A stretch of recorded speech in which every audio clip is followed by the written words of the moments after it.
তো নমস্কার, জয় হিন্দ সবাইকে। সামনেই তোমাদের ডাব্লিউবি এসএসসির গ্রুপ সিডির পরীক্ষা।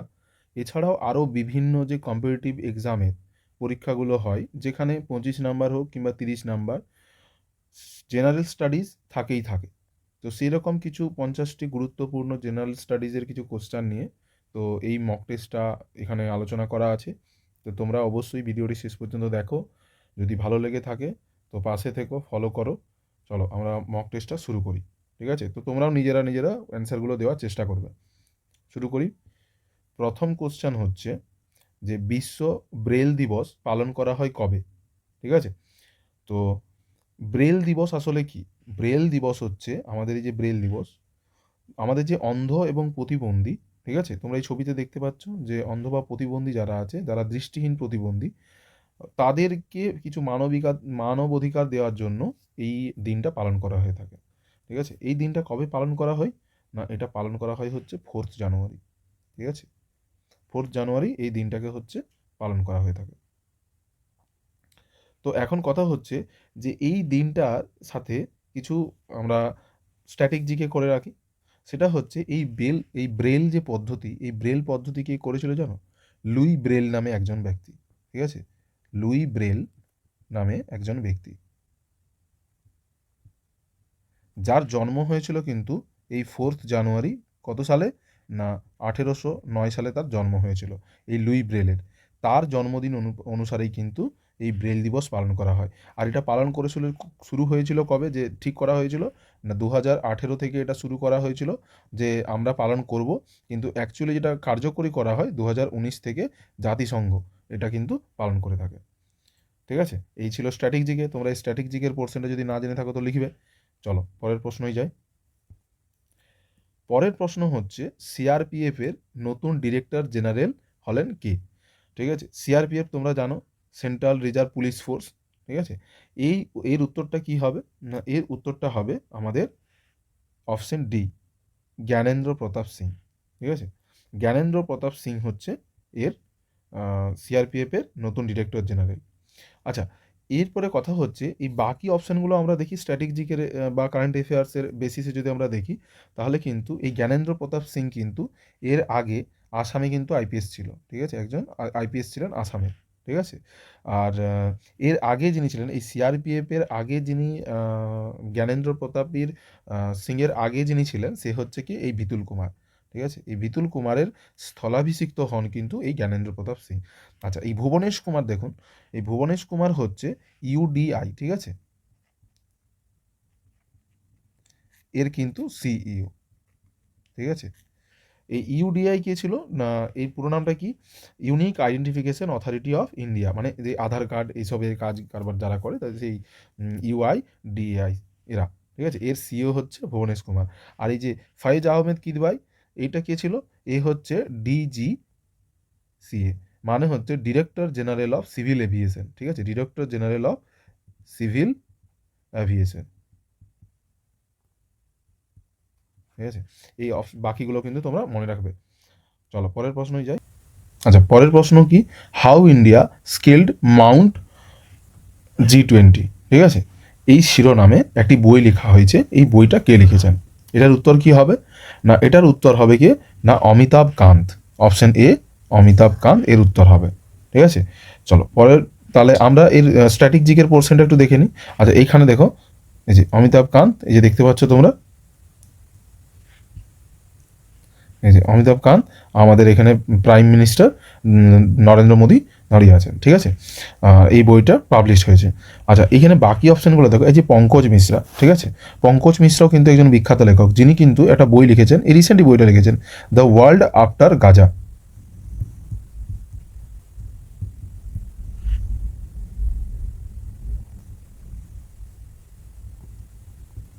ঠিক আছে, আর এই যে সংঘমিত্র চক্রবর্তী, শুনেই বাঙালি মনে হচ্ছে।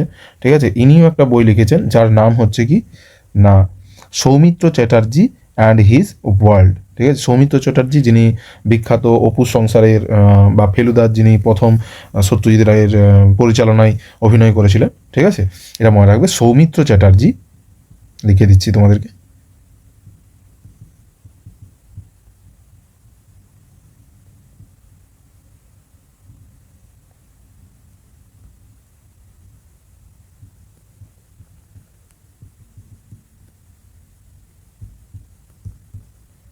ঠিক আছে, এই হচ্ছে বই। অমিতাভ কান্ত যে বইটা লিখেছে সেটা কি, এই যে how India scaled mountain G20, আর এটা অমিতাভ কান্তের লেখা। পঙ্কজ মিশ্রা লিখেছে হচ্ছে দ্য ওয়ার্ল্ড আফটার গাজা, আর Sanghamitra Chakraborty, Soumitra Chatterjee and it's his world. ঠিক আছে, চলো পরের প্রশ্নে যাই। পরের প্রশ্ন হচ্ছে জল্লিকাট্টু উৎসব কোথায় হয়? ঠিক আছে, জল্লিকাট্টু এক ধরনের একটা উৎসব। ঠিক আছে, সাধারণত এই যে ষাঁড়কে নিয়ে হয় উৎসবটা। ঠিক আছে, ষাঁড়কে বস মানানো। ঠিক আছে, যে ষাঁড়কে বস মানানোর যে একটা উৎসব, সেই উৎসবকেই বলা হয় জল্লিকাট্টু। এটা সাধারণত কোথায় হয়ে থাকে? এটা হয় হচ্ছে তামিলনাড়ুতে। কোথায় হয়? না, তামিলনাড়ুতে। ঠিক আছে, আচ্ছা, এই তামিলনাড়ুতে কিন্তু শুধুমাত্র এই জল্লিকাট্টু নয়, আরও অনেক হয়। তার মধ্যে উল্লেখযোগ্য যে কোশ্চেনটা আগেও এসেছে সেটা হচ্ছে কি, পোঙ্গল বলে একটা উৎসব হয়। ঠিক আছে, পোঙ্গাল। পোঙ্গাল এটা হচ্ছে 4 দিনের জন্য হয়। ঠিক আছে, তো এই পোঙ্গাল কিন্তু এই তামিলনাড়ুতেই হয়ে থাকে। এছাড়াও আরও অনেক আছে। ঠিক আছে, তোমরা যদি চাও তাহলে সমস্ত যে উৎসবগুলো আছে প্রত্যেকটা রাজ্যে, তো সেগুলো নিমোনিক্স দিয়ে তো আমরা সেটা একটা ভিডিও বানাতে পারি। তো তোমরা যদি মনে হয় তাহলে তোমরা কমেন্ট করো, তাহলে আমরা বানাবো ওটা। ঠিক আছে, চলো তাহলে এইখানে দেখো, কর্ণাটকও কিন্তু এরকম কিছু হয়, কি বলে, উৎসব হয়। ঠিক আছে, কর্ণাটকে যেমন উগাদি। ঠিক আছে, উগাদি বলে একটা উৎসব হয়। আচ্ছা, এই যে কর্ণাটকের উগাদি উৎসব, এই উগাদি উৎসব কিন্তু নিউ ইয়ার অফ সাউথ বলা হয়। এই উগাদি উৎসবটাকে কিন্তু কর্ণাটকের নিউ ইয়ার অফ সাউথ বলা হয়। আচ্ছা, মহারাষ্ট্রও আছে। মহারাষ্ট্রে তো বিখ্যাত উৎসব তোমরা জানো, গণেশ চতুর্থী। ঠিক আছে, তারপরে হচ্ছে আরেকটা হয় বিঠোবা। বিঠোবা বলেও একটা কিন্তু উৎসব হয়ে থাকে। পাঞ্জাবের তো তোমরা জানোই আরও কিছু কিছু উৎসব আছে। পাঞ্জাবের লোহারি আছে যেমন, অনেকবার এটা এসএসসি এমটিএসের এসেছে। ঠিক আছে, লোহারি। হ্যাঁ, তারপরে হচ্ছে গুরু পর্ব। ঠিক আছে, এরকম অনেক এগুলা কিন্তু তোমরা অপশানগুলো পড়ে রাখবে। চলো পরের প্রশ্নই যাই। পরের প্রশ্ন হচ্ছে 2026কে নিউ ইয়ার মানে ইয়ার অফ দ্য এগ্রিকালচার হিসেবে পালন করবে কোন রাজ্য? এটার উত্তর কি হবে? এটার উত্তর হচ্ছে মধ্যপ্রদেশ। এটার উত্তর মধ্যপ্রদেশ। আচ্ছা, এই যে মধ্যপ্রদেশ এই ইয়ার অফ এগ্রিকালচার এটা ঘোষণা করার পরে কিন্তু এখানে একটা স্লোগান ছিল। এই স্লোগানটার নাম কি? স্লোগানটার নাম হচ্ছে সমৃদ্ধ কৃষক আর সমৃদ্ধ রাজ্য। ঠিক আছে, আমি লিখলাম না, ভালো করে শুনে নাও, যে সমৃদ্ধ কৃষক সমৃদ্ধ রাজ্য। চলো পরের প্রশ্নই যাই। আচ্ছা, পরের প্রশ্ন হচ্ছে the 3 mistakes of my life, এই বইটা কে লিখেছে? ঠিক আছে, এটা লিখেছে হচ্ছে আমাদের লেখক চেতন ভগত। ঠিক আছে, অপশান ডি, চেতন ভগত। ঠিক আছে, তো বাকি দেখো এখানে যে চৈতন ভগত শুধু যে 3 মিস্টেক্স অফ মাই লাইফ এটা লিখেছে এরকম নয়। ঠিক আছে, তার আরও অনেক বই আছে। তার মধ্যে অন্যতম হচ্ছে রেভলিউশন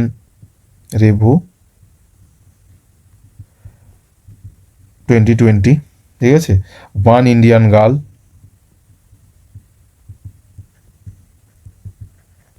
তারপরে আরও বই আছে হাফ গার্লফ্রেন্ড।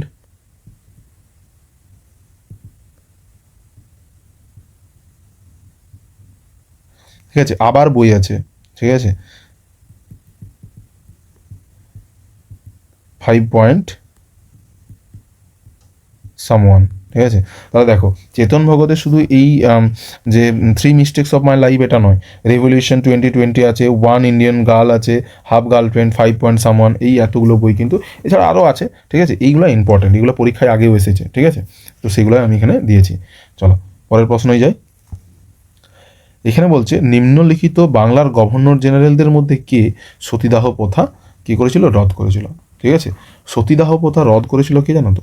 এটার উত্তর হবে আমাদের William Lord Bentinck. Option A, William Lord Bentinck. আচ্ছা, এটা কত সালে, এটা কত সালে করেছিল না, 1829 খ্রিস্টাব্দে। রাজা রামমোহন রায় কার সহযোগিতায় করেছিল? রাজা রামমোহন রায়। রাজা রামমোহন রায়। ঠিক আছে, এই রাজা রামমোহন রায়কে ভারত পথিক বলা হয়। ঠিক আছে, তোমরা সবাই জানো আধুনিক ভারতের মানব বলা হয়, বা আধুনিক মানুষ বলা হয়, ভারতের প্রথম আধুনিক মানুষ। আচ্ছা, উইলিয়াম বেন্টিং নিয়ে আমরা কিছু তথ্য এখানে জেনে নেওয়াটা দরকার আছে। ইনি কিন্তু গভর্নর জেনারেল অফ বেঙ্গল এবং গভর্নর জেনারেল অফ ইন্ডিয়া দুটোই কিন্তু ছিলেন। এই যত বছর ছিল এটা হচ্ছে 1828 থেকে, ঠিক আছে, 1835 পর্যন্ত। ঠিক আছে, 1835 পর্যন্ত। মাঝখানে হচ্ছে এই যে 1833 যদি এইভাবে লিখি তাহলে কি হবে না, এই 1828 থেকে 1833 ছিল কি, বেঙ্গল। গভর্নর জেনারেল, ঠিক আছে। আর এই 1833 থেকে 1835 ছিল কিন্তু গভর্নর জেনারেল অফ ইন্ডিয়া, ঠিক আছে, গভর্নর জেনারেল অফ ইন্ডিয়া, ঠিক আছে। চলো পরের প্রশ্নই যাই। আচ্ছা, ব্রিজি বা বজ্জি মহাজনপদের রাজধানীর নাম কি ছিল, ঠিক আছে। এটার উত্তর কি হবে, না এটার উত্তর হবে কিন্তু বৈশালী। অপশন সি, এটার উত্তর হবে বৈশালী। এখানে 16 মহাজনপদ দেওয়া আছে, ঠিক আছে। আচ্ছা, বৈশালী হচ্ছে বর্তমানে কিন্তু বিহারের কাছে অবস্থিত, ঠিক আছে। আচ্ছা, বাকি যে অপশনগুলো দেখো এখানে আছে, যেমন উজ্জয়িনী। উজ্জয়িনী রাজধানী ছিল কার বলতো, অবন্তীর রাজধানী ছিল। কার রাজধানী ছিল, অবন্তীর রাজধানী ছিল উজ্জয়িনী। রাজগৃহ কার ছিল, রাজগৃহ ছিল হচ্ছে মগধ, ঠিক আছে। মগধের রাজধানী ছিল কিন্তু রাজগৃহ, ঠিক আছে। আর এই যে হস্তিনাপুর, এটার হচ্ছে কার রাজধানী ছিল, কৌনজের। কৌনজের রাজধানী ছিল কি, হস্তিনাপুর, ঠিক আছে। চলো পরের প্রশ্নই যাই। নালন্দা বিশ্ববিদ্যালয় প্রতিষ্ঠা করেছিলেন এখানে কে, ঠিক আছে। নালন্দা বিশ্ববিদ্যালয় কি প্রতিষ্ঠা করেছিল, এটার উত্তর হবে কিন্তু প্রথম কুমারগুপ্ত, ঠিক আছে। অপশন সি, প্রথম কুমারগুপ্ত। ইতিহাসের যে স্বর্ণযুগ বলা হয়, সেই স্বর্ণযুগের একজন গুপ্ত সাম্রাজ্যের রাজা ছিলেন কে, না আমাদের প্রথম কুমারগুপ্ত, ঠিক আছে। আর এই কুমারগুপ্তের পরেই কিন্তু, এই কুমারগুপ্তের পরেই রাজা হয়েছিল কি, যে স্কন্দগুপ্ত। এরপরে রাজা হয়েছিল স্কন্দগুপ্ত। আচ্ছা, কুমারগুপ্তকে কিন্তু মহেন্দ্রাদিত্য বলা হয়, ঠিক আছে, মহেন্দ্রাদিত্য বলা হয়,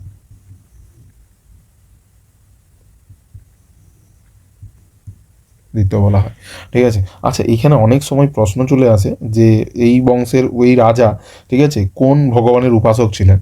এই কুমারগুপ্ত কিন্তু কার কার উপাসক ছিলেন জানো তো, কার্তিক আর বিষ্ণু, ঠিক আছে, কার্তিক আর বিষ্ণু,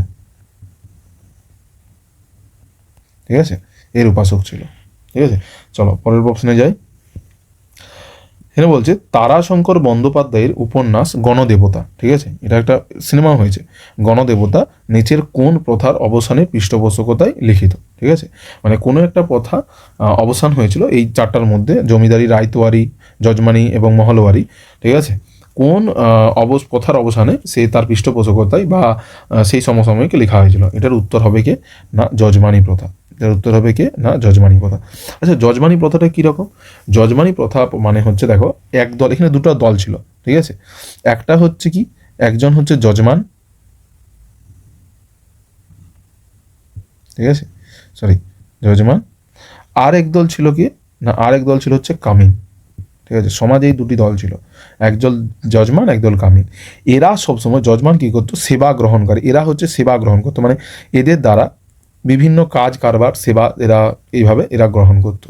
আর এরা ছিল সেবা প্রদানকারী। আর এটা চলতো কিন্তু বংশানুক্রমিক, মানে এর ছেলে, এখানে কামিন যদি, এখানে এর ছেলে যদি এদের কোনো একজনের মানে কামিনগিরি করতো বা এদের সেবা করতো, এর যদি ছেলে যে হবে, ঠিক আছে, সেও কিন্তু এদের বাড়িতেই কাজ করবে, এরকম একটা প্রথা, সেটাকে যজমানি প্রথা, তার পৃষ্ঠপোষকতায় কিন্তু লেখা হয়েছিল এই গণদেবতা তারাশঙ্কর বন্দ্যোপাধ্যায়, ঠিক আছে। চলো পরের প্রশ্নে যাই। এখানে বলছে কোন ব্যারোমিটারটিতে পারদ ব্যবহার করা হয় না, এটার উত্তর কি হবে, এটার উত্তর হবে অ্যানিরয়েড ব্যারোমিটার, এটার উত্তর হবে অ্যানিরয়েড ব্যারোমিটার। আচ্ছা, ব্যারোমিটার কি কাজে লাগে জানো তো, ব্যারোমিটার কাজে লাগে হচ্ছে বায়ুর চাপ মাপার কাজে, কি লাগে, বায়ুর চাপ মাপার কাজে, ঠিক আছে। এবং বিভিন্ন যন্ত্র আছে, ব্যারোমিটার, হাইগ্রোমিটার। হাইগ্রোমিটার মাপ কিসে কি কাজে হয়, না বায়ুর আর্দ্রতা মাপতে হাইগ্রোমিটার ব্যবহার করা হয়, ঠিক আছে। চলো পরের প্রশ্নে যাই। এই যে এখানে আছে যে দিনগুলি মোর কার আত্মজীবনী, ঠিক আছে। এইখানে চারজন আছে, এই চারজনের মধ্যে কার আত্মজীবনী দিনগুলি মোর, এটার উত্তর কি হবে, না এটার উত্তর হবে কিন্তু জটিলেশ্বর মুখোপাধ্যায়। আর জটিলেশ্বর মুখোপাধ্যায় যিনি জানেননি কে ছিল, ইনি একজন কিন্তু বিখ্যাত গীতিকার এবং সুরকার ছিলেন, ঠিক আছে। তো এখানে বাকি অপশনগুলো দেখো, যেমন চিন্তামণিকর, ঠিক আছে, চিন্তামণিকরের যে জীবন, আত্মজীবনী, সেটার নাম কি, সেটার নাম হচ্ছে স্মৃতিচিহ্ন, স্মৃতিচিহ্ন বা স্মৃতিচিহ্নিত, ঠিক আছে। আচ্ছা, এখানে ডন ব্রডম্যান, ঠিক আছে, ব্র্যাডম্যান। এই ব্র্যাডম্যান কে ছিল, একজন ক্রিকেটার ছিল, ঠিক আছে। ব্র্যাডম্যানের যে জীবনী, অনেকে ফেলুদারও একটা গল্পে আছে যে ব্র্যাডম্যানের আত্মজীবনী পড়ার পড়ার নিয়ে। তো এটা কি আছে, না ডন ব্র্যাডম্যান হচ্ছে ফেয়ারওয়েল টু ক্রিকেট, ঠিক আছে।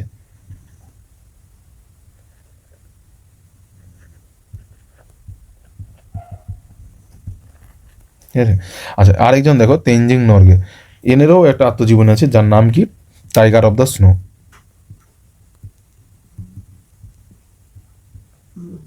ঠিক আছে, চলো এই ছিল হচ্ছে এগুলার অপশানগুলো। তো চলো পরের প্রশ্নে যাই। এখানে আছে কি হাইড্রোলিক প্রেসার কার্যনীতি ভিত্তি হলো কি? হাইড্রোলিক প্রেসের কার্যনীতির সূত্র হচ্ছে, এটার উত্তর হবে কি পাস্কেলের সূত্র। ঠিক আছে, এটার উত্তর হবে পাস্কেলের সূত্র। চলো পরের প্রশ্নে যাই। পরের প্রশ্ন হচ্ছে বধভূমি নিম্নলিখিত অঞ্চলের একটি গুরুত্বপূর্ণ বৈশিষ্ট্য। ঠিক আছে, আচ্ছা প্রথমেই বলি বধভূমি কাকে বলে। বধভূমি হচ্ছে দেখো কোনো একটা জায়গায় যেখানে তীব্র বায়ু প্রবাহ এবং জলধারার কারণে কোনো জায়গায় যদি শুষ্ক ভূমি বা আধা শুষ্ক অনুর্বর, ঠিক আছে, মানে যেখানে গাছপালা জন্মায়নি কিন্তু অনুর্বর, সেই জায়গাটাকে বলা হচ্ছে কি বধভূমি। ঠিক আছে, তাহলে এখানে কোনো জায়গায় কোনো একটা জায়গার সাথে তোমরা কি মিল পাচ্ছ? চম্বল, কোঙ্কন উপকূল, সুন্দরবন, কচ্ছ উপসাগর, কোনো একটা জায়গায় মিল পাচ্ছ যেখানে বায়ুর তীব্রতাও বেশি, জলধারার কারণে সেখানে শুষ্ক এবং আধা শুষ্ক? এখানে একটাই আছে, অপশন ডি চম্বল উপত্যকা। ঠিক আছে, রাজস্থানের চম্বল। চলো থর মরুভূমিতে অবস্থিত। ঠিক আছে, চলো পরের প্রশ্নে যাই। যে কি বলছে না ভারতের পশ্চিমী ঝঞ্ঝা কোন অঞ্চল থেকে পশ্চিমী প্রবাহ দ্বারা আসে?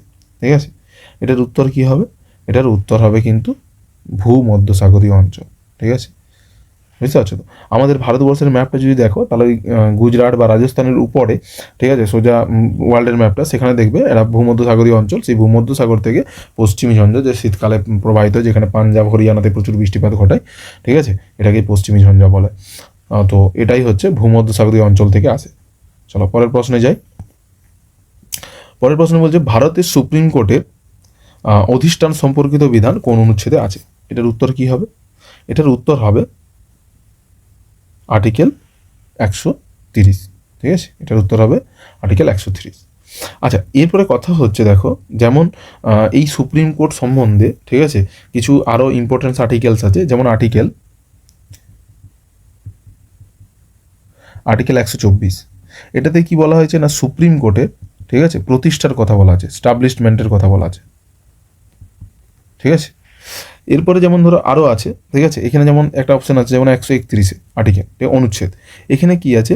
এখানে হচ্ছে সুপ্রিম কোর্টের জুরিসডিকশন, মানে কোন ক্ষেত্রে বা কোন এখতিয়ারে সে কাজ করতে পারবে এটা দেওয়া আছে। এটা হচ্ছে কি সুপ্রিম কোর্টের জুরিসডিকশন।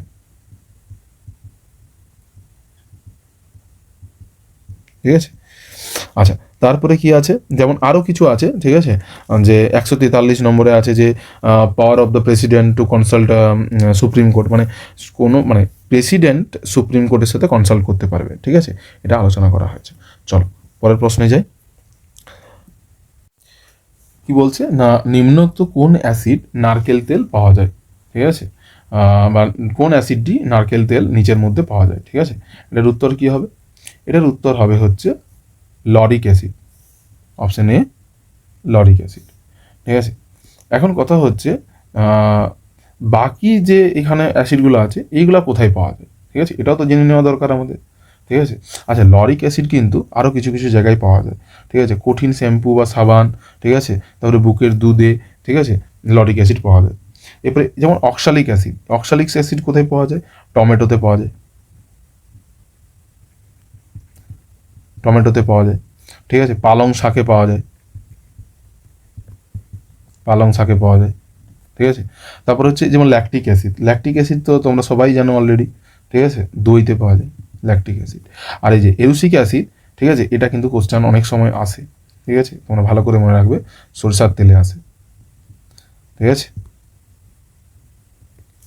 বুঝতে পারছো তো? কোন অ্যাসিডে এটা পাওয়া যায় নারকেল তেলটা? না লরিক অ্যাসিডে। ঠিক আছে, আর অক্সালিক অ্যাসিড পাওয়া যায় টমেটোতে এবং পালং শাকে পাওয়া যায়। ল্যাকটিক অ্যাসিড দইয়ে পাওয়া যায়। আর এরুসিক অ্যাসিড হচ্ছে সরষের তেলে পাওয়া যায়। ঠিক আছে, চলো পরের প্রশ্নে যাই।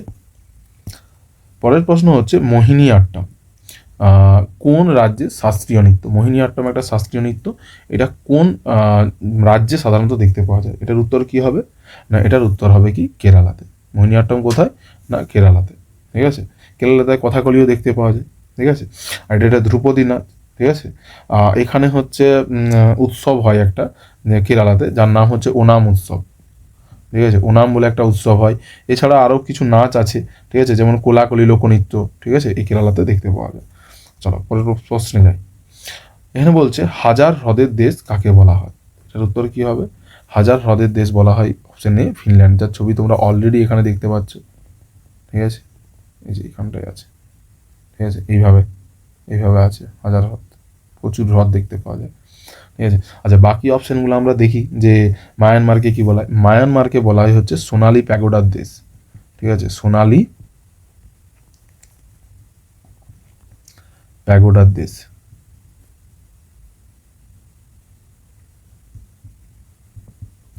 সোনালী প্যাগোডার দেশ। আচ্ছা, কানাডাকে কিন্তু আরো বলা হয় কি ম্যাপল পাতার দেশ,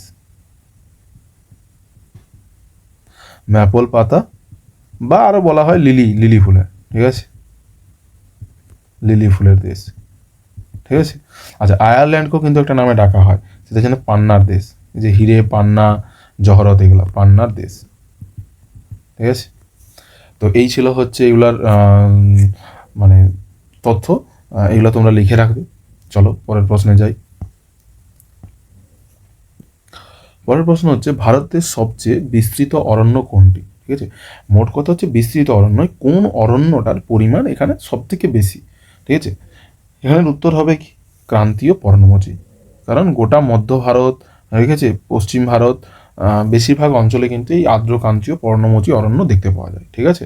চিরহরিত অরণ্য তো সাধারণত কয়েকটা জায়গায় দেখতে পাওয়া যায়, যেমন পশ্চিমঘাট পর্বতের কিছু কিছু জায়গায় দেখতে পাওয়া যায়, তারপরে মেঘালয়ে কিছু কিছু জায়গায় দেখতে পাওয়া যায়, ঠিক আছে। সরলবর্গীয় অরণ্য পাহাড়ে দেখতে পাওয়া যায়, আর পার্বত্য অরণ্য তো পর্বতে দেখতে পাওয়া যায়, ঠিক আছে। তো এটাই উত্তর হবে কি ক্রান্তীয় পর্ণমোচী অরণ্য। চলো পরের প্রশ্নই যাই। বলছে কি হিউম্যান ডেভেলপমেন্ট ইন্ডেক্স 2025 মানে 2025 স্থান কত? ঠিক আছে, এটার উত্তর কত হবে? এটার উত্তর হবে কিন্তু 130তম, অপশন সি 130। আচ্ছা, এই 130তম এর আগে যখন হয়েছিল না, এটা আগে যখন পরিমাপ হয়েছিল 2022-এ, ঠিক আছে, এর স্থান ছিল কত জানো? 133। 2022-এ স্থান ছিল 133, 2025 এটা 130 এসেছে, মানে একটু কমেছে, ঠিক আছে, মানে উন্নতির দিকে গেছে দেশ।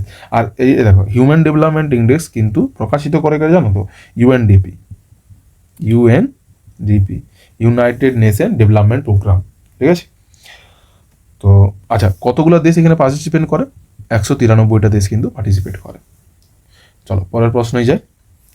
দিলীপ ট্রফি, দিলীপ ট্রফি কোন খেলার সাথে যুক্ত? ঠিক আছে, এটার উত্তর কি হবে? এটার উত্তর হবে cricket, option A cricket, Dilip trophy. আচ্ছা, শুধু দিলীপ ট্রফি নয়, ঠিক আছে, এখানে আরও অনেক কিন্তু ট্রফি ক্রিকেটের সাথে যুক্ত আছে, যেমন হচ্ছে দেওধর ট্রফি, দেওধর ট্রফি, ঠিক আছে, তারপরে বর্ডার গাভাস্কার ট্রফি,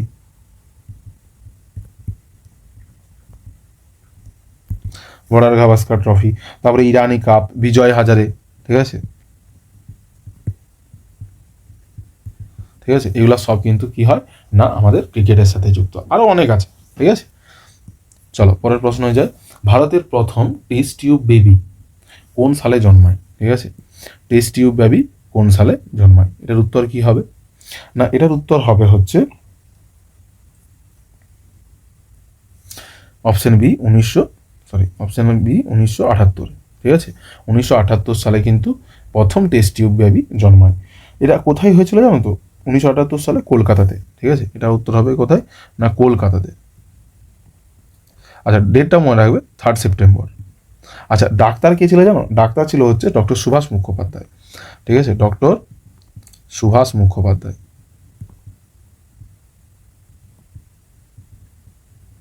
ঠিক আছে, ডক্টর সুভাষ মুখোপাধ্যায় কিন্তু এর ডক্টর ছিল।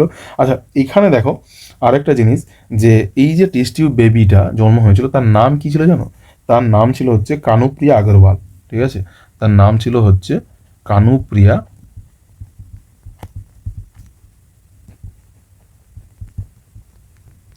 এইটা যদিও না পড়ে, এর ডাক নামটা খুব পরিচিত এবং পড়ে, যার নাম হচ্ছে কি দুর্গা, ঠিক আছে, এটা তার ডাক নাম ছিল, বুঝতে পারলে তো? তো চলো পরের প্রশ্নই যাই। পরের প্রশ্ন হচ্ছে না কালিকা মঙ্গল কাব্যের অন্য নাম কি? কালিকা মঙ্গলের অন্য নাম কি ছিল? না, এটার নাম ছিল হচ্ছে, সরি, এটা বিদ্যাসাগর নয়, এটা বিদ্যা সুন্দর হবে, ঠিক আছে, এটা আমাদের টাইপিং মিস্টেক, যার জন্য সরি। এটার উত্তর হবে কি বিদ্যাসুন্দর। ঠিক আছে, এটা টাইপিং মিস্টেক হয়েছিল। এটার উত্তর হবে কি না বিদ্যাসুন্দর। ঠিক আছে। আচ্ছা, মনসামঙ্গল কাব্যে কিন্তু, আচ্ছা এই বিদ্যাসুন্দর যারা লিখেছিল তাদের নাম হচ্ছে, এখানে দেখো, একটা হচ্ছে কি না ভারতচন্দ্র রায়গুণাকর ও রামপ্রসাদ সেন। ভারতচন্দ্র রায়গুণাকর, আরেকজন ছিল হচ্ছে রামপ্রসাদ সেন।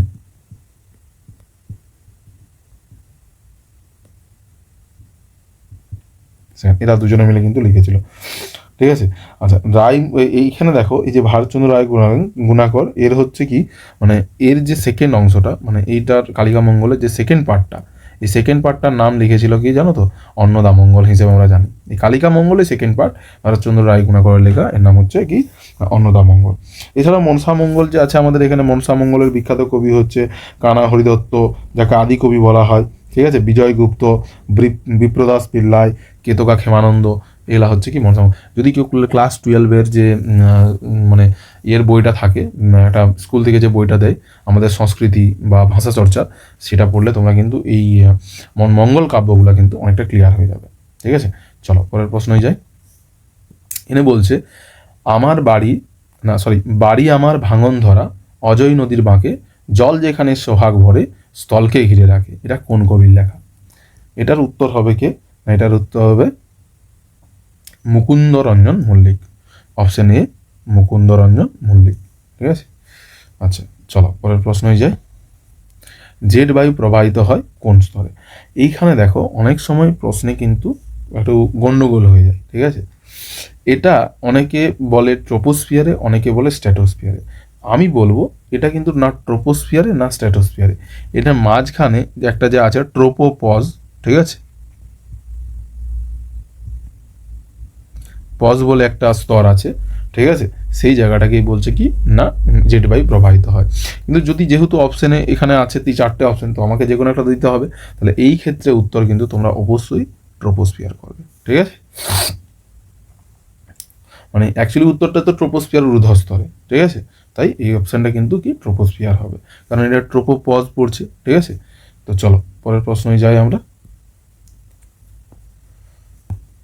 পরের প্রশ্ন হচ্ছে FIR। ঠিক আছে। মানে কোনো কেউ যদি অপরাধ করে, কারো নামে যদি আমি নালিশ জানাতে যাই, তখন পুলিশ যেটা লিখিত অভিযোগ করে, সেটার নাম হচ্ছে FIR করি। বলে না যে তোর নামে আমি যে কোনো কিছু ঝগড়া করে আসলেই, বা এর নামে চার্জশিট তৈরি হয়েছে বা FIR হয়ে গেছে, এই FIR এর মানে হচ্ছে ফুল নাম যেটা, ফার্স্ট ইনফরমেশন রিপোর্ট। ঠিক আছে। First information report, option B. ঠিক আছে। চলো পরের প্রশ্ন হয়ে যায়। বিশ্ব জল দিবস, ঠিক আছে, বিশ্ব জল দিবস কবে পালন করা হয়? এটার উত্তর হবে কত? এটার উত্তর হবে আমাদের অপশন ডি, 22শে মার্চ। ঠিক আছে। 22শে মার্চে দেখো এখানে 22শে মার্চ আছে কিন্তু। ঠিক আছে। তো এই জল দিবস 2025-এ থিম কী ছিল জানো? 2025-এর থিম ছিল হচ্ছে গ্লেসিয়ার প্রিজার্ভেশন। গ্লেসিয়ার মানে কিন্তু কি বলে আমাদের হিমবাহ।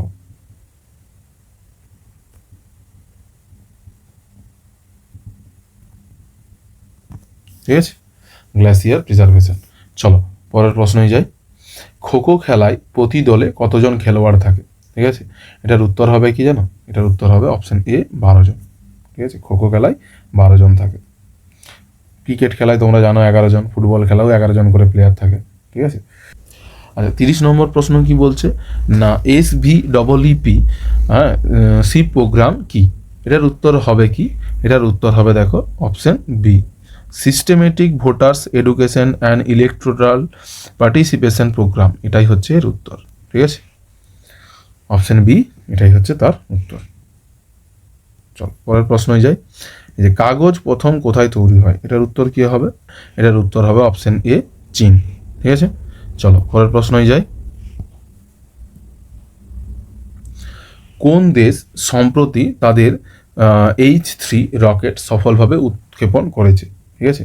এটার উত্তর কী হবে না, এটার উত্তর হবে অপশন সি, জাপান। ঠিক আছে। আচ্ছা, জাপানের যে মহাকাশ গবেষণা সংস্থা, এর নাম কি জানো তো? এর নাম হচ্ছে জাক্সা। ঠিক আছে। জাক্সার হচ্ছে জাপান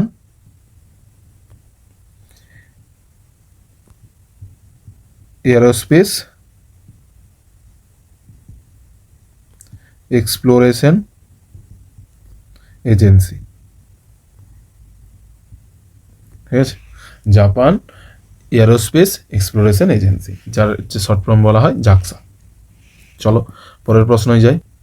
আচ্ছা, 33 নম্বর প্রশ্ন কি বলছে না, 2024 এএসইআর রিপোর্ট অনুসারে সরকারি স্কুলে ভর্তির হার কত শতাংশ নেমে এসেছে। একটা স্কুলে ভর্তির হার বা কোনো রাজ্য বা কোনো দেশ, কোনো প্রদেশে যখন সেখানে শিক্ষার হার কমতে থাকে, শিক্ষার মান যখন কমতে থাকে, তখন সেখানে স্টুডেন্ট বলো, সেখানকার মানুষ তাদের ছেলে মেয়েকে যখন স্কুলে পাঠাচ্ছে না, তার মানে আমাদেরকে এটা ভাবতেই হবে যে সেই রাজ্য বা সেই দেশের শিক্ষা ব্যবস্থার কী অবস্থা বা কোন জায়গায় নেমে এসেছে। তাহলে এটার উত্তর কী হবে না, এটার উত্তর হবে হচ্ছে অপশন বি, 66.8%, প্রায়, ঠিক আছে, মানে অ্যাকচুয়ালি এই কম নয়, ঠিক আছে, অনেক বেশি, ঠিক আছে। তো সেটা হচ্ছে যদিও আগের বারের থেকে কম, আগের বারে 2022-এ যে রিপোর্টটা প্রকাশিত হয়েছিল, ঠিক আছে, সেই রিপোর্টে কিন্তু এর থেকে অনেক বেশি ছিল, ঠিক আছে, 72.9% কিন্তু তার ছিল, ঠিক আছে, বিশেষ করে কত 6 থেকে 14 বছর বয়সী, ঠিক আছে। আচ্ছা, এই যে 6 থেকে 14 বছর বয়সী সমস্ত শিশুদেরকে যে শিক্ষাদান, ঠিক আছে, মৌলিক কর্তব্যের মধ্যে পড়ছে, এটা কত নম্বর অ্যামেন্ডমেন্টে আমাদের কনস্টিটিউশনাল অ্যামেন্ডমেন্ট বা সংবিধান সংশোধনীতে সংবিধানে ইনক্লুড করা হয়েছিল, এটা তোমরা যদি পারো অ্যান্সার দিও কমেন্ট বক্সে, ঠিক আছে, এটা তোমাদেরকে হোমওয়ার্ক মতো করে আমি দিলাম, কমেন্ট করে তোমরা জানাবে, ঠিক আছে। তো চলো এরপরে হচ্ছে এই এএসইআর এর পুরো নামটাও হচ্ছে ভালো করে জেনে রাখবে, যে annual status of education report, annual status of education report, ঠিক আছে।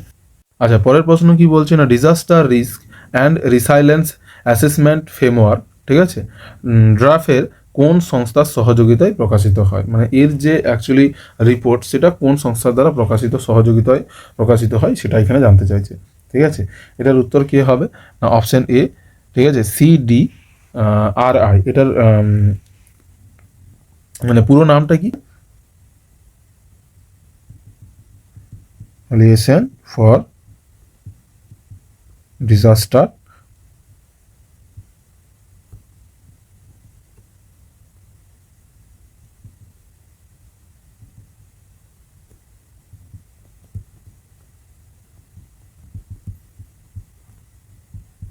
ইনফ্রাস্ট্রাকচার, ঠিক আছে। তো চলো, ঠিক আছে। আচ্ছা, শুধুমাত্র কিন্তু যে CDRI, কোয়ালিশন ফর ডিজাস্টার রিসাইলেন্ট মানে ইনফ্রাস্ট্রাকচার, এরাই যে করে এরকম নয়, এর সাথে আরেকটা সংস্থা আছে ডট বলে, ঠিক আছে, DOT ডট, ঠিক আছে, এটা হচ্ছে ডিপার্টমেন্ট অফ টেলিকমিউনিকেশন, এই ডিপার্টমেন্টের দ্বারা দুটো একসাথে মিলে কিন্তু প্রকাশিত করে। চলো পরের প্রশ্নই যাই।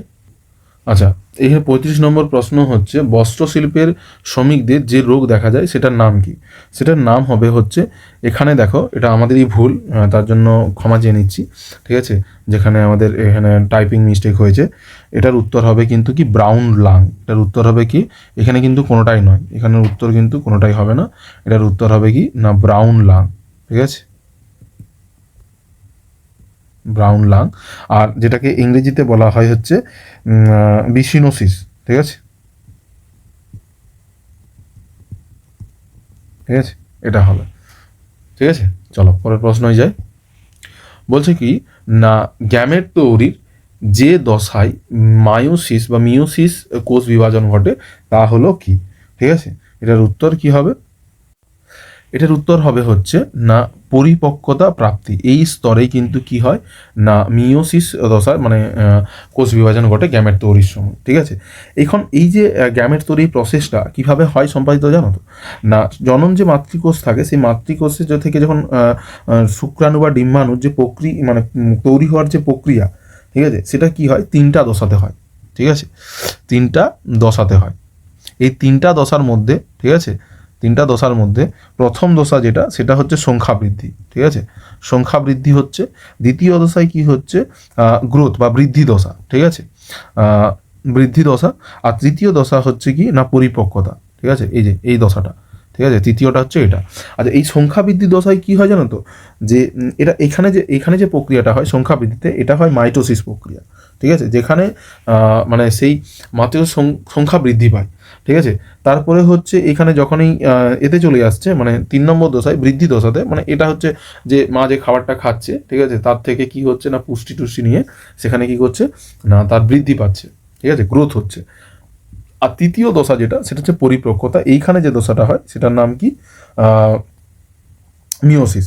আর এইখানেই এই পরিপক্কতাই কি হয় না আমাদের যে কোষ বিভাজনের ইয়ে আছে না, সেটা হচ্ছে এখানে ডিপ্লয়েড থেকে আস্তে আস্তে কি হয় না হ্যাপ্লয়েডে পরিণত হয়, ঠিক আছে, গ্যামেট উৎপন্ন হয়। এটাই হচ্ছে কি না গ্যামেট তৈরি, মিওসিস, মায়োসিস, সমস্ত দশা, মাইটোসিস, ঠিক আছে। আচ্ছা, এখানে ভালো করে মনে রাখবে যে প্রথম দশা যেখানে সংখ্যা বৃদ্ধি পায় সেখানে হচ্ছে মাইটোসিস, মানে কোষ বিভাজন হচ্ছে, ঠিক আছে, সংখ্যা বৃদ্ধি পাচ্ছে। আর একদম শেষে যেখানে পরিপক্কতা পাচ্ছে সেটাকে হচ্ছে মিওসিস বিভাজন হচ্ছে। চলো পরের প্রশ্নে যাই। এখানে বলছে না পতঙ্গ কোন পর্বভুক্ত, ঠিক আছে, পতঙ্গ, পতঙ্গ সাধারণত এটার অ্যান্সার হবে কি না অর্থোপোডা, এটার উত্তর হবে কি না অর্থোপোডা, ঠিক আছে। এখানে বাকি অপশানগুলো দেখো, যেমন হচ্ছে এখানে মোলাস্কা আছে, মোলাস্কা যেটা শক্ত খোলসের ভেতরে নরম মাংস বা থাকে, যেমন হচ্ছে শাঁখ, ঠিক আছে, শাঁখ হবে, তারপর হচ্ছে শামুক হবে, ঠিক আছে, তারপর হচ্ছে ঝিনুক হবে এরা। এখানে হচ্ছে সিলেন্টার, এটা কি হবে, এটার একটা হচ্ছে যেমন হাইড্রা, হাইড্রা, জেলিফিশ, ঠিক আছে এরা। আর অ্যানিলিডা পর্ব সাধারণত হচ্ছে কেঁচো, ঠিক আছে, জোঁক এরা, বুঝতে পারছো। তো চলো পরের প্রশ্নে যাই। পরের প্রশ্ন হচ্ছে কি না প্রোটিনের শনাক্তকরণের পরীক্ষাটির নাম কি, এটার উত্তর হবে কিন্তু কি না বিউরেট পরীক্ষা, এটার উত্তর হবে কি না বিউরেট পরীক্ষা। 39 নম্বর প্রশ্ন হচ্ছে সৌরচুল্লি কোন নীতির উপর ভিত্তি করে কাজ করে, ঠিক আছে, এটা কি হয় না এটার উত্তর হবে কি গ্রিন হাউস। গ্রিন হাউস এক ধরনের কিন্তু গ্রিন হাউস এফেক্ট নীতি বলে একটা নীতি আছে যেখানে সৌরচুল্লি নীতি কাজ করে, ঠিক আছে। এইখানে যেমন দেখো, এখানে যেমন হচ্ছে আরেকটা অপশন যে বোলোমিটার, বোলোমিটারে কি হয় সূক্ষ্ম সূক্ষ্ম যে তাপ বিকিরণ হয় না সেটা পরিমাপ করে গিয়ে বেলোমিটার। আর পাইরোমিটারে তোমরা সবাই জানো যে উচ্চ তাপমাত্রা যেখানে দেখা যায় সেখানে কিন্তু কাজ করে গিয়ে পাইরোমিটার, ঠিক আছে। তাহলে পরের প্রশ্নে যাই। পরের প্রশ্ন হচ্ছে কোন বস্তু উত্তাপের ফলে প্লাস্টার অফ প্যারিস তৈরি করে, এটার উত্তর কিন্তু সবাই জানো অলরেডি, এটার উত্তর অপশন বি জিপসাম, ঠিক আছে। চলো পরের প্রশ্ন ইনকা মানব গোষ্ঠী তথ্য বিনিময়ের জন্য কি ব্যবহার করত, ঠিক আছে, এটার উত্তর কি হবে, এটার উত্তর হবে গিঁট দেওয়া, এটার উত্তর হবে কি গিঁট দেওয়া দড়ি, এটার উত্তর হবে গিঁট দেওয়া দড়ি, ঠিক আছে। এই গিঁট দেওয়া দড়ি সাধারণত দেখো এই পদ্ধতিটাকে বলা একটা পদ্ধতি ছিল যার নাম ছিল হচ্ছে কুইপ,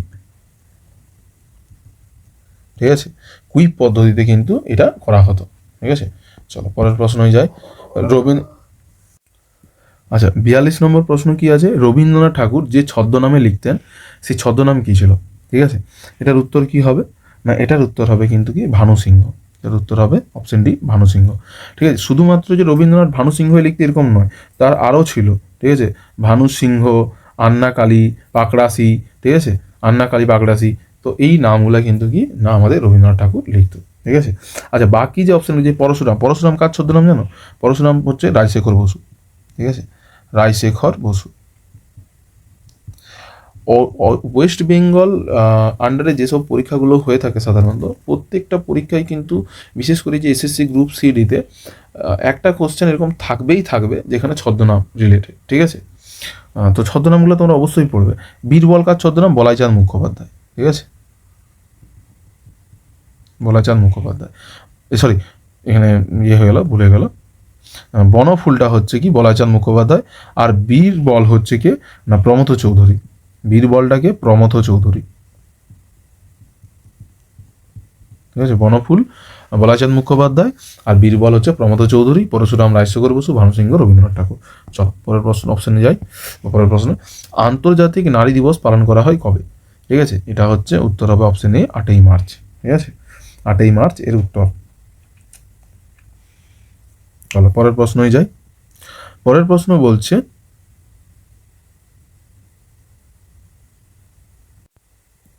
পরের প্রশ্ন হচ্ছে a person belonging to A foreign country, এটা হচ্ছে ওয়ান ওয়ার্ড সাবস্টিটিউশনের মধ্যে পড়ছে, ঠিক আছে। এইটাকে কি বলা হচ্ছে? এটাকে বলা হবে কে না, এটার উত্তর হবে এলিয়ান। ঠিক আছে। আচ্ছা, এইখানে দেখো বাকি অপশানগুলো কিন্তু এই যে নেটিভ, নেটিভ মানে হচ্ছে সেই দেশেরই মানুষ। ঠিক আছে। রেসিডেন্ট মানে যারা সেখানে বসবাস করে আসছে। ইনহ্যাবিটেন্ট মানে অধিবাসী বা আদি অধিবাসী, তাদেরকেই ইনহ্যাবিটেন্ট বলা হচ্ছে। ঠিক আছে, এটাই। চলো পরের প্রশ্নই যাই। কিছু এখানে ইংরেজিগুলা আলোচনা করে দিই, কিছু ইংরেজি আছে সেগুলো হচ্ছে। তারপরে আছে কি, এটা one word substitution. Something that cannot be avoided, মানে যেগুলো কোনো কারণেই তুমি সেটাকে এড়িয়ে যেতে পারবে না। ঠিক আছে, সেটা কি হবে? এটার উত্তর হবে কি, এটার উত্তর হবে ইনএভিটেবল। ঠিক আছে, এটার উত্তর হবে ইনএভিটেবল। ঠিক আছে, এটা ইনএভিটেবল। তো এই ইনএভিটেবল মানে হচ্ছে কি না, কোন অনিবার্য, কোনো কারণেই সেটাকে এড়িয়ে যাওয়া যাবে না। চলো পরের প্রশ্নই যাচ্ছি। পরের প্রশ্ন কি হচ্ছে, the A group of singers in a church. ঠিক আছে, এটার কি হবে না, এটার উত্তর হবে কি না, কোরাস। ঠিক আছে, বা সরি, এটা কোরাস। ঠিক আছে। চলো পরের প্রশ্ন। এখানে বলছে সিনোনিম। ঠিক আছে, অ্যান্টোনিম আর সিনোনিমের প্রবলেম থাকে। সিনোনিম মানে কি, সিমিলার ওয়ার্ড অ্যাকচুয়ালি। ঠিক আছে, এখানে জুডিশিয়াস, জুডিশিয়াস মানে কি, জুডিশিয়াস মানে হচ্ছে ন্যায়পরায়ণ, যে ব্যক্তিটা ন্যায়পরায়ণ। বাকি দেখো যে অপশানগুলো আছে, ঠিক আছে, এখানে কি আছে না, দেখো যেমন আছে প্রথমে হেস্টি আছে, এটার মানে কি তাড়াহুড়ো। হেস্টি মানে কি তাড়াহুড়ো। ঠিক আছে, তাড়াহুড়ো, তাড়াহুড়ো যেগুলো। তারপরে আছে কি ইরেশনাল, মানে হচ্ছে অযৌক্তিক। ঠিক আছে, যারা অযৌক্তিক কথাবার্তা বলে তারা। র্যাকলেস মানে হচ্ছে বেপরোয়া। ঠিক আছে, শুধু একমাত্র এখানে আছে ওয়াইজ, ওয়াইজ মানে কি জ্ঞানী বা বিচক্ষণ ব্যক্তি। ঠিক আছে, চলো পরের প্রশ্ন যাই। সিনোনিম এটা এক্সপোজ। এক্সপোজ মানে হচ্ছে, ধরো আমি বলে না যে আমি অমুক ব্যক্তিকে তোমাকে অমুক জায়গায় এক্সপোজ করে দেবো, সব জায়গা থেকে এক্সপোজ করে দেবো, মানে তোমাকে আমি আর গোপন থাকতে দেবো না। ঠিক আছে, মানে তোমাকে আমি গোপন থাকতে দেবো না, এক্সপোজ করে দেবো, তার মানে কি আমি রিভিল করে দেবো তোমাকে। ঠিক আছে, রিভিল। পরের প্রশ্ন, অ্যান্টোনি মানে বিপরীত শব্দ। বিপরীত শব্দ টার্বুলেন্স। ঠিক আছে, টার্বুলেন্সের বিপরীত শব্দ কী হবে? আচ্ছা প্রথমেই জানি আমরা টার্বুলেন্স মানে কি। টার্বুলেন্স মানেই হচ্ছে, কিন্তু এটার মানে হচ্ছে কি জানো তো, সরি, টার্বুলেন্স মানে হচ্ছে অ্যাকচুয়ালি অশান্তি, এটা মানে হচ্ছে অশান্তি। ঠিক আছে, অশান্তি, টার্বুলেন্স মানে হচ্ছে অশান্তি। তাহলে এখানে অশান্তির বিপরীত শব্দ কী হবে? শান্তি। তাহলে এখানে শান্তি কোনো কারণে আছে, ফাইট, মারপিট, ঠিক আছে, ডিসঅর্ডার, অ্যাজিটেশন, এটা কোনোটাই হবে না। এখানে একমাত্র আছে কি, পিস। পিস মানে কি, শান্তি। ঠিক আছে, চলো পরের প্রশ্নে যাই। দেখতে দেখতে আমাদের 50টা প্রশ্ন হয়েই গেল, এটা লাস্ট প্রশ্ন। এখানেও অ্যান্টোনিম আছে। জানা রয়েছে ক্যান্ডিড। ঠিক আছে, ক্যান্ডিড মানে কি, ক্যান্ডিড মানে হচ্ছে যিনি স্পষ্ট কথা বলেন বা স্পষ্টবাদী। ঠিক আছে, তাকেই বলা হচ্ছে কি ক্যান্ডিড। ঠিক আছে, ক্যান্ডিডেটটা কি হবে, এটার হবে স্পষ্টবাদী। এর বিপরীত শব্দ কি হবে? ঠিক আছে, এখানে একটাও হবে না, সরি, আমাদের অনেক এটা ভুল হয়েছে একটু। ঠিক আছে, এটার উত্তর হবে কি না, সিক্রেটিভ। ঠিক আছে, এটার উত্তর হবে সিক্রেটিভ। চলো এইভাবে কিছু ভুল আছে আমাদের পিপিটিতে, আমাদের টাইপিংয়ে, তো এইভাবে একটু ক্ষমা করে দেবে সবাই। সবাই ভালো থেকো, সুস্থ থেকো। যদি ভালো লেগে থাকে, পরবর্তী আরও মক টেস্ট দিতে চাও বা এরকম কিছু গুরুত্বপূর্ণ যেগুলো আগে পরীক্ষায় এসেছে সেই প্রশ্নগুলো আলোচনা করব, তোমরা থাকো অবশ্যই। চ্যানেলটি লাইক এবং সাবস্ক্রাইব করে পাশে থেকো। চলো, জয় হিন্দ, জয় ভারত।